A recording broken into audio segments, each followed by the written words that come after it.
Good evening बच्चों, मेरा नाम सुमित मिश्रा है। आप सभी का स्वागत करता हूं सुमित मिश्रा जी के क्लासेस में। हम यहां पर बहुत अच्छे लेवल के क्वेश्चन डिस्कस करेंगे पॉलिटी के। देखो, मेरा एम बहुत सिंपल सा है कि आप लोगों को एजुकेशनल पॉइंट ऑफ व्यू से और साथ ही साथ आपके नॉलेज पॉइंट ऑफ व्यू से अच्छे क्वेश्चंस मिल जाएं। क्योंकि जो सबसे बड़ी कमी होती है ना, वो होती है कि क्वेश्चन बैंक बच्चों के पास प्रिपेयर नहीं होता है।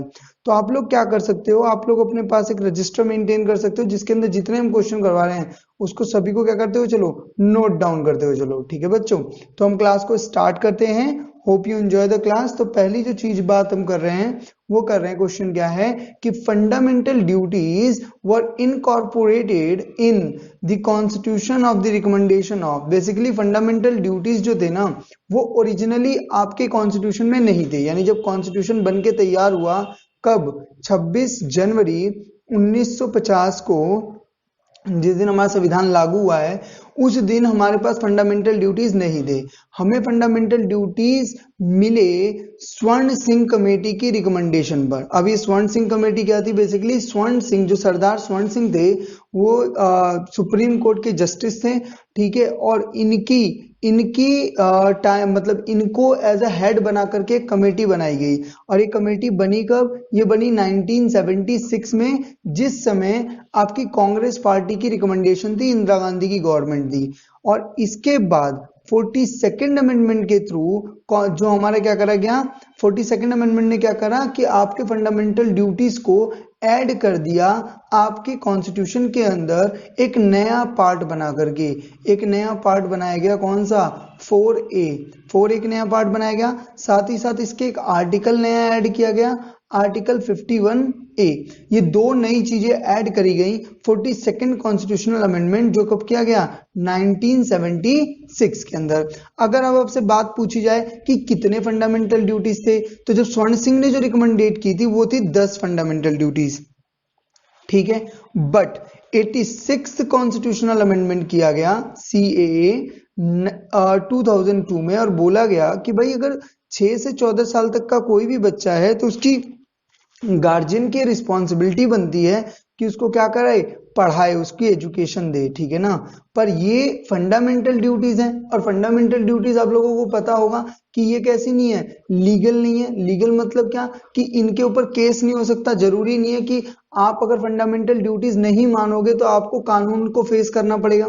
तो इसलिए इस बात को, सेम बात को ही 86 कॉन्स्टिट्यूशनल अमेंडमेंट के साथ ही एक नया सेक्शन बनाया गया, आर्टिकल बनाया गया 21A, और उसे ऐड करा गया किसमें? आपके फंडामेंटल राइट्स में। और आपको पता है कि अगर कोई चीज फंडामेंटल राइट्स में ऐड हो गई है तो इसका मतलब सिंपल सा है कि अगर इसका वायलेशन हुआ तो आप कहां जा सकते हो? सुप्रीम कोर्ट जा सकते हो। बात done.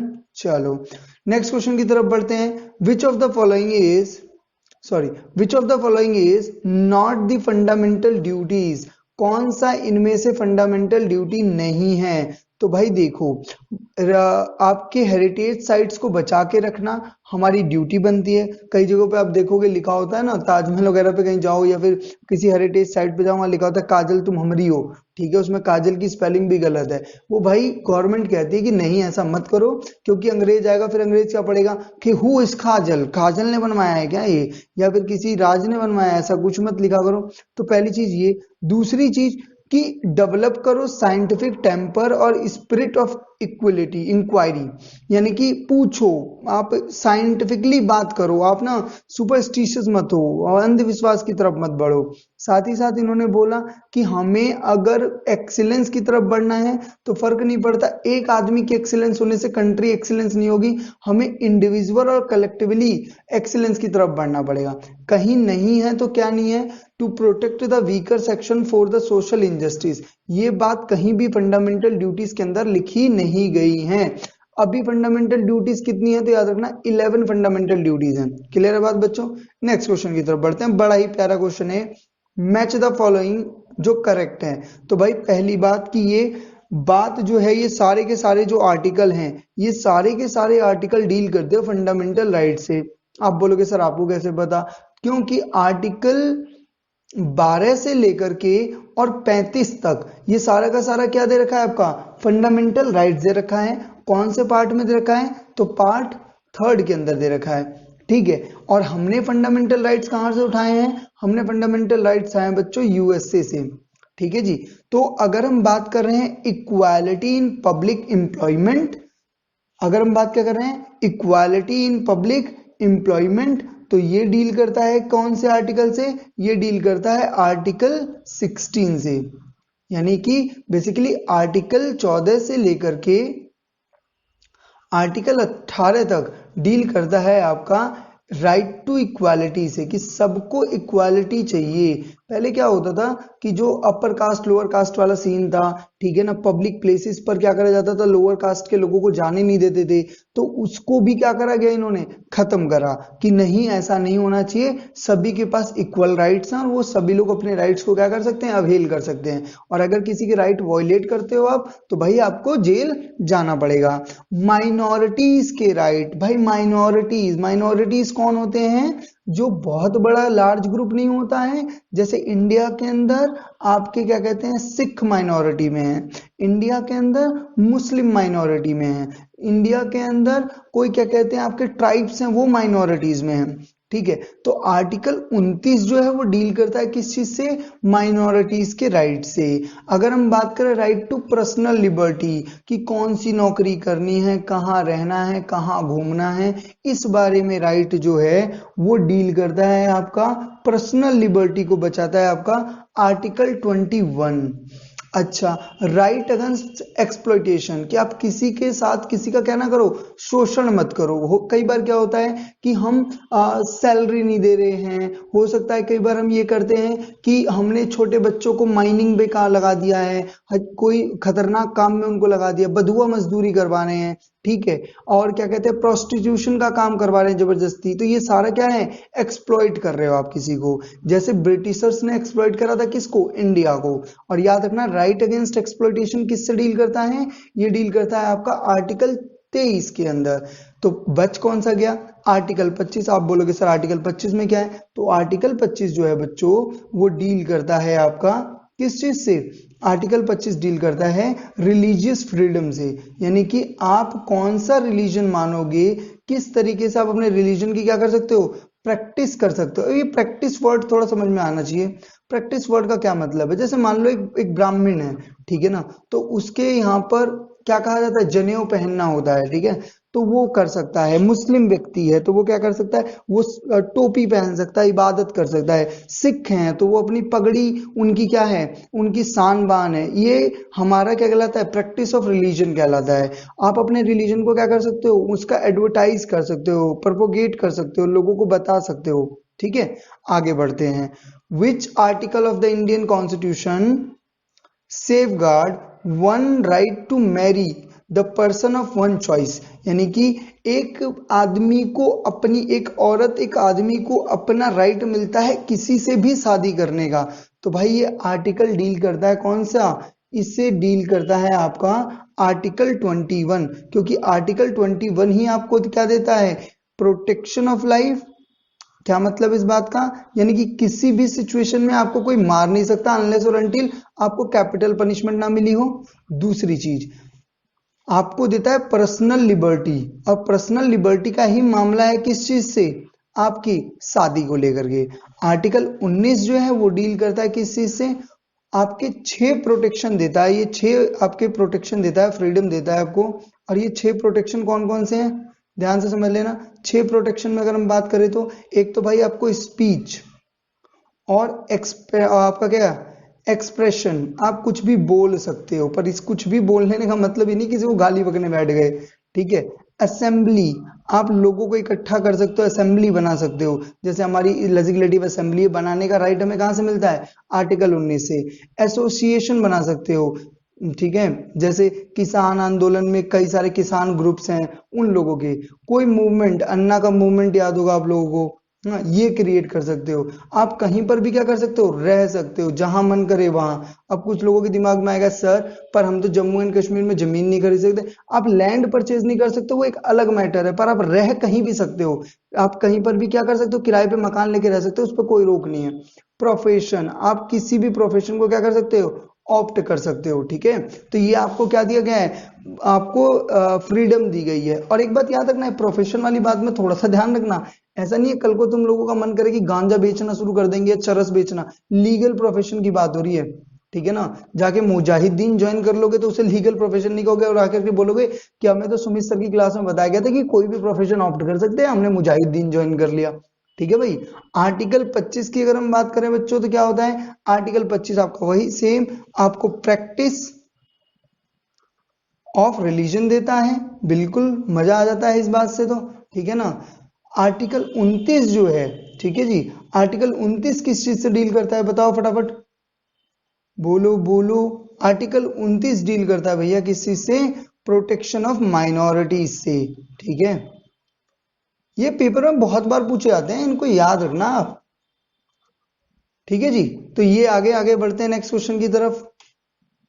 The chairman of which of the following parliamentary committees invariable from the member of ruling party. Hindi अनुवाद सुन लो, बोला कि कौन से में से कौन सी ऐसी कमेटी है इन चारों में से जिसका जो चेयरपर्सन होता है वो सिर्फ रूलिंग पार्टी से होता है। समझ में आ रही बात, ध्यान से समझना कि जो आपके ये कमेटीज बनाई जाती हैं, इस कमेटी में जो सबसे पहली कमेटी है वो क्या दे रखी है आपको, committee on the public undertaking. Undertaking मतलब committee on the public undertaking का मतलब क्या है, डिसइन्वेस्टमेंट चल रही है या फिर क्या कहते हैं नेशनलाइजेशन हो रहा है, इस सभी के रिगार्डिंग जो कमेटी बनाई गई। और ये कमेटी कब बनाई गई, 1964 के अंदर। और याद रखना बच्चों कि 1964 में जब ये कमेटी बनी थी तो इसमें टोटल मेंबर थे 15, जिसके अंदर से 10 मेंबर आते थे आपके लोकसभा से और 5 मेंबर आते थे आपके राज्यसभा से। फिर उसके बाद 1974 में इस कमेटी की स्ट्रेंथ को चेंज करा गया और 22 कर दिया गया। 22 के अंदर क्या होने लगा कि 15 मेंबर आने लगे लोकसभा से और आपके 7 मेंबर जो आने लगे वो आने लगे राज्यसभा से। उसके बाद आ जाती है आपकी public account committee. Public account committee के अंदर आपके टोटल मेंबर्स जो हैं वो हैं 15, ठीक है। 15 कहाँ से, लोकसभा से, और 7 मेंबर कहाँ से हैं, राज्यसभा से। यानी टोटल मेंबर कितने हो गए, टोटल मेंबर हो गए आपके 22। उसके बाद जो एस्टिमेट कमेटी से, इसके अंदर सारे के सारे मेंबर्स जो हैं वो आते हैं कहाँ से, आपके लोकसभा से। पहले जब ये कमेटी बनी थी 1921 में तो इसके अंदर टोटल मेंबर थे 25, ठीक है। फिर 1956 में इस कमेटी की स्ट्रेंथ बढ़ा के कितनी कर दी गई, 30। और ये 30 के 30 मेंबर कहाँ से हैं, लोकसभा से। और इसका चेयरमैन भी क्या होता है, रूलिंग पार्टी से होता है। आप बोलोगे सर इस समय कौन है, जरा बता दो। तो भाई इस समय जो आपकी एस्टिमेट कमेटी है उसके जो हेड हैं वो हैं ग्रीस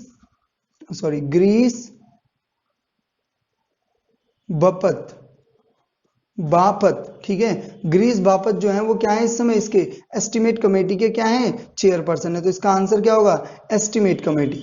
क्लियर है बात, नेक्स्ट बढ़ते हैं। Which of the following is not formally prescribed device available to the member of parliament? Parliament के अंदर निम्नलिखित में से कौन सा पहले से ही प्रिस्क्राइब्ड नहीं है, यानी किसकी बात पार्लियामेंट के रूल ऑफ प्रोसीजिंग में करी ही नहीं गई है, ठीक है। नहीं जब पार्लियामेंट लिखा जा रहा होगा तो क्या नहीं होगा ये बात कहाँ लिखी थी, यानी कि ऐसा कुछ लिखा ही नहीं था। तो 0 आवर के बारे में पार्लियामेंट के अंदर कहीं पर भी लिखा हुआ नहीं है, ठीक है। ये इन्होंने खुद ऑप्ट कर लिया है, ठीक है। और ये ऑप्ट कब करा था, ये ऑप्ट करा था इन्होंने 1964 के अंदर, सॉरी 1962 के अंदर। और याद रखना ये ना 2 है, आपका सबसे पहले स्टार्ट होता है क्वेश्चन आवर जहां पे आप क्वेश्चंस वगैरह पूछते हैं, ठीक है। और उसके बाद होता है एजेंडा ऑफ द डे, यानी इस दिन क्या होने वाला है, ठीक है। इन दोनों के बीच में जो होता है ना वो होता है आपका 0 आवर। और एक बात याद रखना बच्चों कि जो 0 आवर है, ठीक है, ये मोर और लेस किस चीज से डील करता है, विदाउट एनी नोटिस। आप कुछ भी पूछ सकते हो, कोई भी नोटिस वगैरह नहीं देना पड़ता आपको, क्योंकि क्वेश्चन आवर में तो आपको पहले क्वेश्चन पूछने से पहले नोटिस देने पड़ते हैं।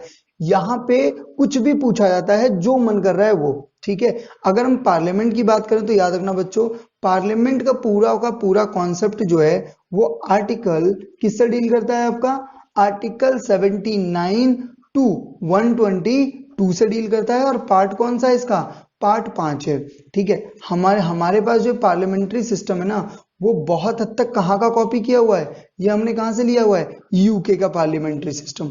हमारे पार्लियामेंट्री सिस्टम के अंदर ही सिर्फ एक मात्र क्या है आपका, आपके तीनों चीजें हैं, यानी कि आपका लोकसभा, जिसे हम लोअर क्या बोलते हैं, हाउस बोलते हैं, फिर अपर हाउस यानी आपकी राज्यसभा, और उसके बाद प्रेसिडेंट ऑफ इंडिया। ठीक है जी, याद रखना इस बात को।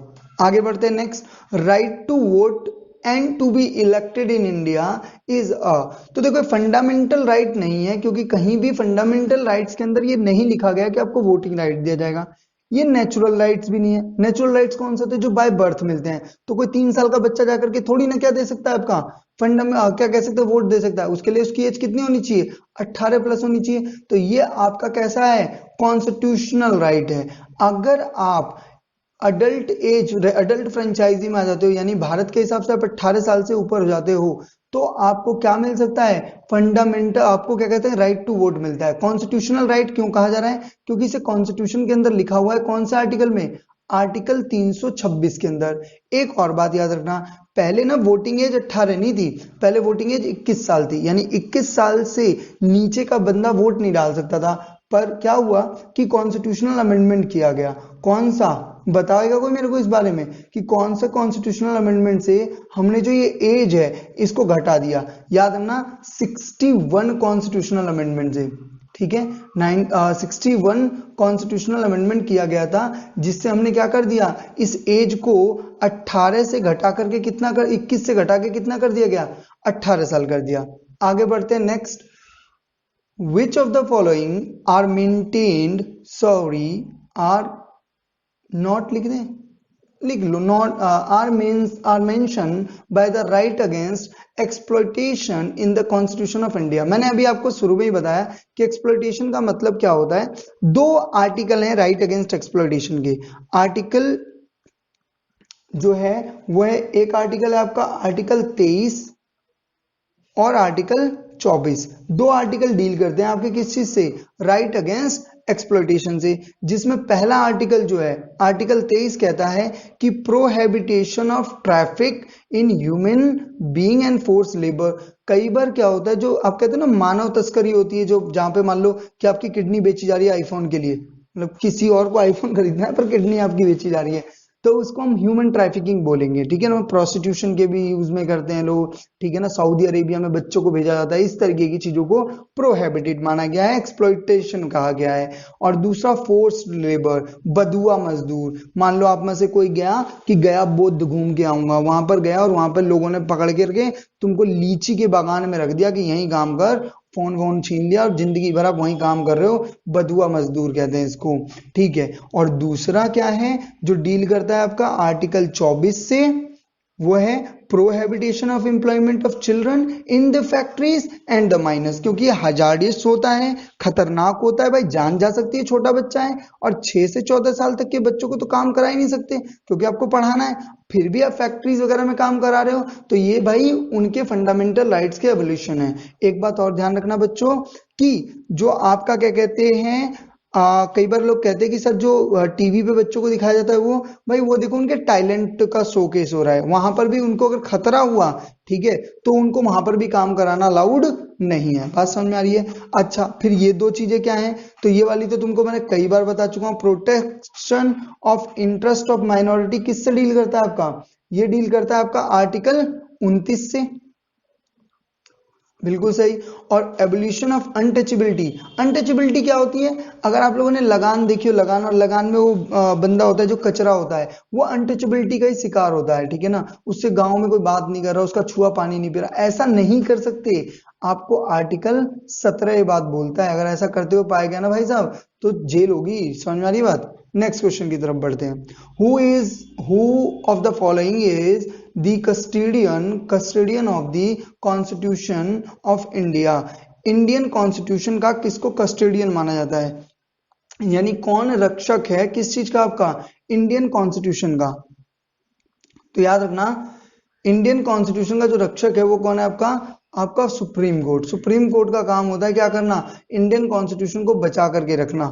ठीक है, इसके क्वेश्चन के अंदर मुझे लग रहा है एक छोटा सा एरर है, कुछ और था क्वेश्चन, ये तो नहीं था क्वेश्चन। एक सेकंड दे दो बच्चों, बस एक सेकंड देख लो, एक बार मैं क्वेश्चन देखूं कि कहीं क्वेश्चन में एरर तो नहीं है। अगर क्वेश्चन में एरर हुआ फिर तो गलत हो जाएगी ना बात, आपके दिल पे लग जाएगी बात, कहोगे सर जी ने गलत पढ़ा दिया हमको, कुछ ये तो नहीं होना चाहिए था। ठीक है, ऐसा नहीं करेंगे भाई, हम आपको कुछ भी गलत नहीं पढ़ाएंगे, बस आपको दो तीन चीजें करनी है भाई, वीडियो को लाइक शेयर करते रहो और व्यूअरशिप बढ़ाते रहो और हम आपको अच्छा अच्छा पढ़ाते रहेंगे। और जहां मैं तुम्हें दिख जाऊं कभी भी, तुम लोग बस मेरी तरफ एक आईफोन फेंक के मार देना, कहना लो सर ये आपकी फीस। ठीक है, अरे मजाक कर रहा हूँ, तुम लोग सिर्फ और सिर्फ भाई सिलेक्शन ले आओ, ठीक है, हम तो इसमें भी खुश हो जाएंगे। तुम अगर ये भी नहीं बताओगे कि हमसे पढ़ा था, हमें फिर भी कोई गम नहीं है। क्यों? क्योंकि आपको अंदर से तो पता है ना किससे पढ़ा था। हाँ हाँ, समझ में आ रही बात? तो इसलिए पहली तो चीज सबसे यही इंपॉर्टेंट है कि मेहनत मेहनत करो। आप स्ट्रेटेजी बनाओ, अपना टाइम टेबल बनाओ। अगर आप फुल टाइम पढ़ रहे हो, ठीक है, तो आप कर क्या रहे हो, ये बड़ा इंपॉर्टेंट है ना। फुल टाइम आप पढ़ाई कर रहे हो फिर भी आप ढंग से नहीं पढ़ रहे, तो मतलब भाई फिर तो कहानी बिगड़ जाएगी ना, फायदा ही क्या है? फिर तो आप अपने घर वालों को बेवकूफ बना रहे हो। हाँ, बाबू सोना करना है तो पहले बाबू सोना ही कर लो, उसके बाद पढ़ाई कर लेना। अरे यही चल रहा है कि वो भी, और तुमने खाना खाया? हाँ खाया। मेरे बाबू ने खाना खाया? हाँ खाया। ये अगर चल रहा है भाई, मैं सच बता रहा हूँ, बहुत गंदी बात है, बिल्कुल अच्छी बात नहीं है। ठीक है, क्योंकि ये सब करने के लिए आपके पास टाइम नहीं है, इसके लिए पूरी उम्र पड़ी है, बाद में कर लेना। अभी तो आप सिर्फ क्या कर लो, ढंग से प्रिपेयर कर लो। ठीक है,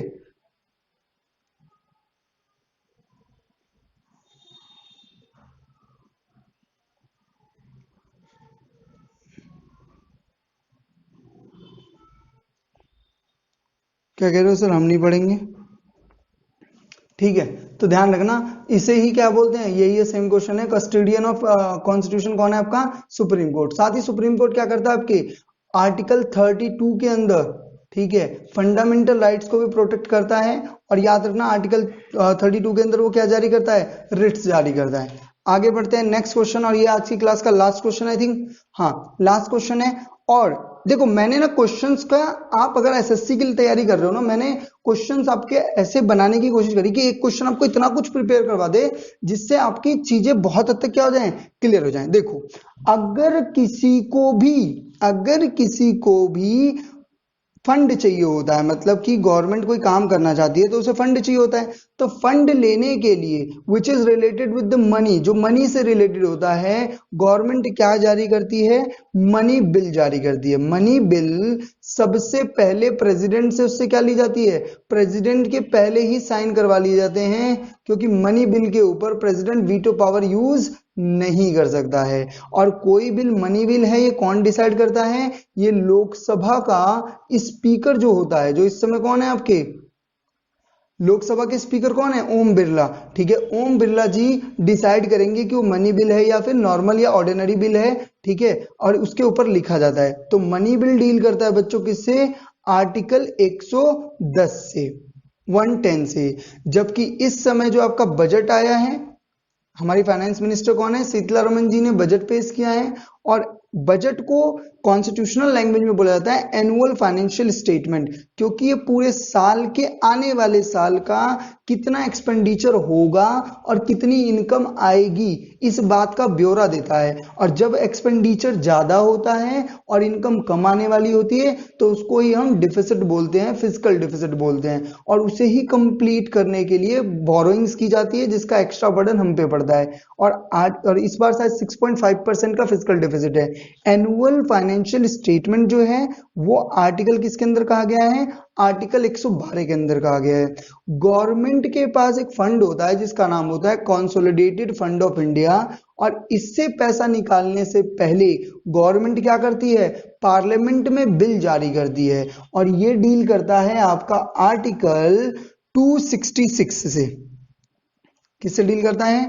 266 से।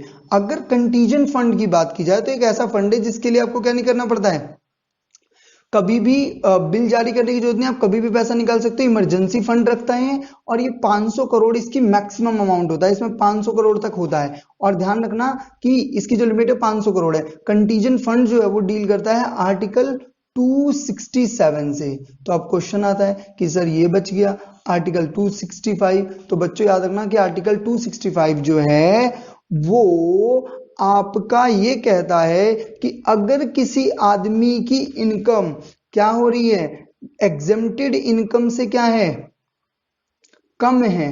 यानी क्या मतलब है कि मान लो बोलता है, इनकम टैक्स बोलता है कि 2 लाख रुपए तक के लोगों से हम क्या नहीं लेंगे, टैक्स नहीं लेंगे। तो कल को कोई IT officer, income tax officer आके बोले कि तेरी 2 लाख इनकम है, मुझे 10,000 रुपए दे, क्यों, तेरे को टैक्स देना है। तो आप बोलोगे ओ सुन, ओ भाई सुन, आर्टिकल 265 पढ़ा तूने? बोलेगा अरे मालिक कहाँ पढ़ लिया? बोला सुमित सर की जीके की क्लास में। ठीक है, आर्टिकल 265 बोलता है कि इस तरीके का कोई भी पैसा आपको किसी को भी देने की जरूरत नहीं है अगर आप एग्जेम्प्टेड इनकम के अंदर आते हो तो। और अगर आप एग्जेम्प्टेड इनकम एक्सीड कर जाते हो तो आपको पेमेंट करनी पड़ेगी, जिसे हम इनकम टैक्स भरना कहते हैं। बात समझ में आई? ये थी आज की क्लास। और आपके लिए जो होमवर्क का क्वेश्चन है बच्चों, वो कुछ इस प्रकार से है। How many member are nominated to the state legislature council by the governor? कितने मेंबर्स को गवर्नर जो है वो नॉमिनेट करता है लेजिस्लेटिव काउंसिल ऑफ स्टेट में? आपको पता है राज्यसभा में कितने लोगों को नॉमिनेट करता है आपका प्रेसिडेंट? 12 लोगों को। पार्लियामेंट में आपका क्या कहते हैं, लोकसभा में 2 लोगों को जो एग्लो इंडियन कम्युनिटी से बिलोंग करते हैं। यहाँ पे गवर्नर कितने लोगों को नॉमिनेट करता है ये आपको बताना है। ठीक है, और साथ ही साथ ये भी बताना कि कितने स्टेट के अंदर स्टेट लेजिस्लेटिव काउंसिल अभी भी है। हिंदी में बोलते हैं बच्चों इसको विधान परिषद। ठीक है, ये बिल्कुल ऐसे ही काम करती है जैसे राज्यसभा काम करती है। ठीक है, तो इस क्वेश्चन के साथ मैं आपको छोड़े जा रहा हूं। Hope you like my class. अगर आपको क्लास पसंद आई है तो कुछ नहीं करना, मतलब कुछ भी नहीं करना है, आपको सिर्फ लाइक शेयर एंड सब्सक्राइब कर देना है चैनल को। और ऐसी ही इंटरेस्टिंग क्लासेस के लिए जुड़े रहो। इकोनॉमिक सीरीज चल रही है, हम उसमें नेक्स्ट वीडियो कल अपलोड करेंगे। टेक केयर बच्चों, मिलते हैं अगली क्लास में। Bye bye.